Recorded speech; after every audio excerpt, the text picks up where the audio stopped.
Que a graça de Cristo e a paz do nosso Senhor e Salvador Jesus Cristo seja com todos os irmãos e amigos nesta noite. Quem vos cumprimenta é o pastor Faustino e a missionária Sandra. É uma alegria ministrar a palavra e nesta noite queremos ministrar a palavra sobre a obra do Espírito Santo. Ministramos recentemente a ação transformadora do Espírito Santo e continuaremos nesta direção, falando sobre o nosso livro, A Teologia do Espírito Santo, e agora vamos trabalhar a obra do Espírito Santo até a culminância dos dons espirituais. Assista essa sequência de vídeos e divulga para as pessoas que têm dúvidas sobre a ação do Espírito Santo, fruto do Espírito, batismo do Espírito Santo, plenitude do Espírito, pois a Trindade eterna é composta por Deus o Pai, o Criador, pelo Espírito Santo parava sobre as águas, por Jesus Cristo, Filho de Deus, que manifestou através de Maria, a serva do Senhor. A Trindade é uma unidade composta, chamada triunidade. E o Espírito Santo é a pessoa da Trindade mais próxima do crente. E é a pessoa da Trindade com a qual menos nós nos comunicamos, mas o Espírito Santo atua na vida do crente, quer conversar com o crente, inspirar o crente, interceder pelo crente e assistir ao crente. Acompanhemos. O Espírito Santo veio para glorificar Jesus Cristo, conforme o texto sagrado de João, capítulo 16, 13 a 15. A pessoa da Trindade é encarregada de revelar na história Deus ao homem, especificamente no que diz respeito ao plano redentivo e de salvação, é o Filho. O Espírito Santo é a pessoa que opera os resultados do ministério do Filho. E esta revelação é dada aos homens. A sua missão é levar as pessoas a Deus através de Jesus Cristo, convencendo-as, regenerando-as, santificando-as e glorificando-as. O Espírito Santo, portanto, é a pessoa da Trindade, incumbida de glorificar Cristo na vida das pessoas. A primeira obra que o Espírito Santo opera na vida do ser humano é a convicção. A convicção operada pelo Espírito Santo faz parte do que os teólogos costumam designar de chamamento especial ou afetuoso.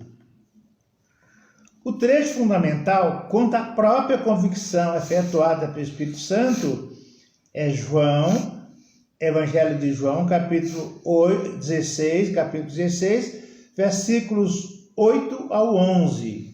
E quando ele vier, Jesus disse lá em Atos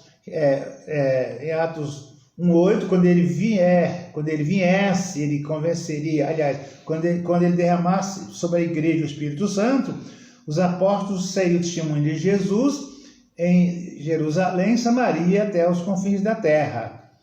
Então ele veio, no dia de Pentecostes ele veio, e quando ele viesse, convencerá o mundo do pecado, da justiça e do juízo.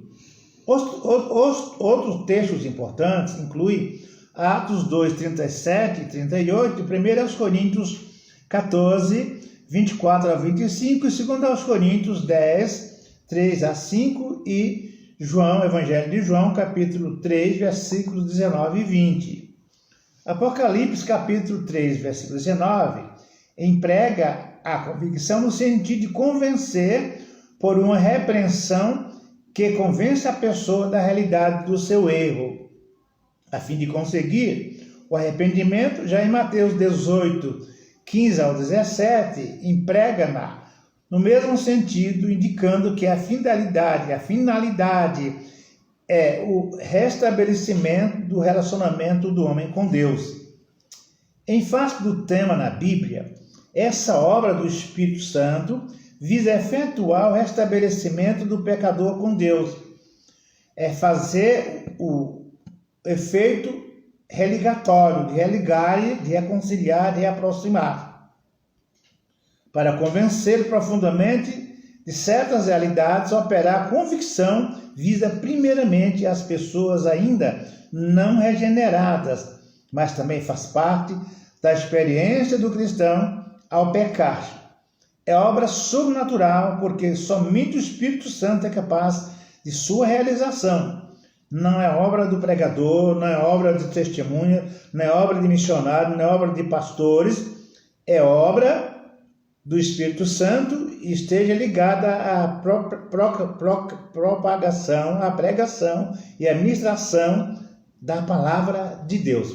Convicção é gerar uma consciência tão esclarecedora, tão nítida, sobre a qual não pare nenhuma dúvida. E quem opera esta convicção é o Espírito Santo. Ouvirmos a palavra, ele nos convence do nosso inteiro estado de perdição e nos remete para a bondade de Deus demonstrada em Cristo. E quando entendemos que Jesus morreu em nosso lugar, Jesus morreu a nossa morte, como diz Isaías, o castigo que nos traz a paz estava sobre ele, quando atingirmos a fé verdadeira nesta revelação, nesta verdade, o Espírito então efetua em nós a convicção. A segunda obra que o Espírito Santo opera através da sua ação no crente é a regeneração. Regeneração é o modo da vida nova no Espírito, exigência sem exceções para a entrada no reino de Deus. Se alguém não nascer do alto, não pode ver o reino de Deus. João 3,3. A palavra ver parece levar aqui o sentido de perceber, de participar, de entender e de discernir. Portanto, o pensamento é semelhante em Lucas 17, 20 ao 21, que o reino de Deus não vem com aparência exterior, nem dirão ele aqui ou ele acolá, pois o reino de Deus está dentro de vós.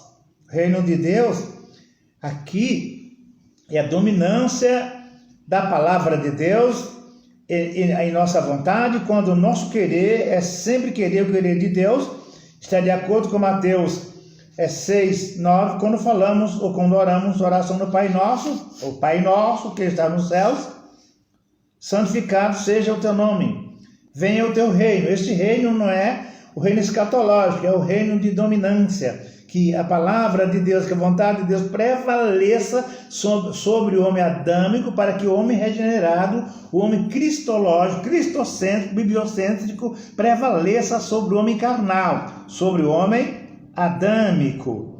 O reino de Deus não vem com aparência exterior, nem dirão ele aqui ou ele acolá. O reino de Deus está dentro de vós, dentro de nós.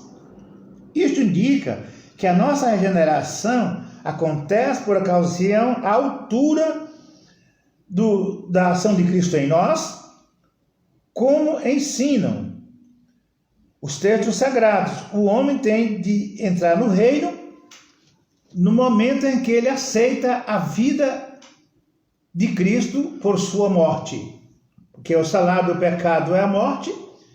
E se Cristo morreu a nossa morte, logo Deus nos atribui a justiça de Cristo mediante a nossa crença. Esse reino que está para vir, o reino que escatológico, é a volta de Jesus, mas o reino que eu tenho que ver ao nascer de novo, o reino que eu tenho que entrar ao nascer de novo, é a dominância da palavra de Deus na minha vida, que diz respeito à minha vida terrena. Por outro lado, certamente, há trechos que levam o sentido de entrada no reino eterno, quando da volta de Jesus. Eu passo a pertencer ao reino de Deus na crença, quando passar pela regeneração, passa a ser um seguidor, um servo, um cidadão dos céus, mas terei entrado no reino eterno de Cristo quando da segunda vinda do Salvador, se eu me mantiver fiel a seus preceitos até ao seu retorno. O agente desta regeneração, o agente dessa conversão, perante que opera em nós essa mudança, para nos levar a um novo modo de viver, assim a obra da regeneração é comumente chamada de conversão perene, permanente. Essa mudança de vida do regenerado, quem a opera é o Espírito Santo através da mensagem. Ele cria fé, cria convicção, cria uma consciência clara no ouvinte sobre a ação salvadora de Jesus e o estado de perdição do ser humano. Na crença que a pessoa tem na palavra e a ação do Espírito que age em crer, que age em quem prega, processa em nós o novo nascimento, a regeneração ou nascimento segundo a perspectiva divina. Estamos encerrando essa primeira parte da obra do Espírito Santo e voltaremos na sequência a falar sobre santificação, glorificação, até entrarmos no fruto do Espírito, depois batismo com o Espírito Santo. Não percam esses estudos, pois muita gente luta o tempo inteiro contra a carne, contra o sangue, entra em dúvida, entra em crises, mas o crente só desfrutará as benesses, os benefícios da salvação quando atingir a maturidade da fé, que é a obtenção e a conservação e a manutenção do fruto do Espírito. Não perca essa sequência de estudos. Se alguém desejar adquirir o nosso livro, A Teologia do Espírito Santo, que não se encontra em livraria,